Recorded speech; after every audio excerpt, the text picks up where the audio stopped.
जी बिल्कुल, असीं इन वक़्तु फानसादाबाद शहर जे सब्ज़ी मार्केट में मौजूद आहियूं, जिते गटर जो गंदो पाणी सब्ज़ी जेके दुकानदार आहिनि, दुकाननि जे अॻियां तलाउ जी सूरत इख्तियार करे वई आहे।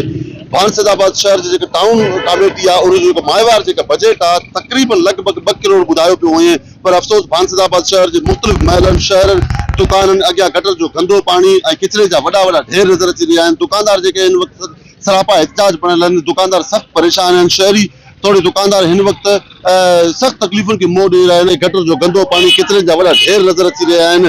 असीं तव्हांखे स्क्रीन ते ॾेखारींदासीं। ही तव्हां स्क्रीन ते ॾिसी सघो था त काफ़ी जेके दुकानदार आहिनि, हिन वक़्तु सरापा एहतिजाज बणियल आहिनि। दुकानदार पंहिंजे मदद पाण जेका आहे दुकाननि जे अॻियां गटर जो गंदो पाणी जेका बीठल आहे, उहा जेको सफ़ाई करे रहिया आहिनि। दुकानदार जेके सख़्तु परेशानी में आहिनि, जेके शहरी जेके आहिनि, उहे जेके दुकान ते जेको सब्ज़ी ख़रीद करण खां जेके कासिर आहिनि, सख़्तु परेशानी वारे हाल में। रमज़ान शरीफ़ जो बाबरकत महीने हुजण बावजूदि टाउन इंतिज़ामिया जेका आहे अगूर निंड पियल आहे। टाउन इंतिज़ामिया जेको सफ़ाई जो अमलो जेको आहे फानसादाबाद शहर में हिन वक़्तु ताईं नाहे कराए सघियो। के शहरी आहिनि जेके सरापा एहतिजाज बणियल आहिनि, मौजूदु शहरनि ऐं दुकानदारनि सां ॻाल्हि ॿोल कयूं त उन्हनि खे केतिरी तकलीफ़ आहे।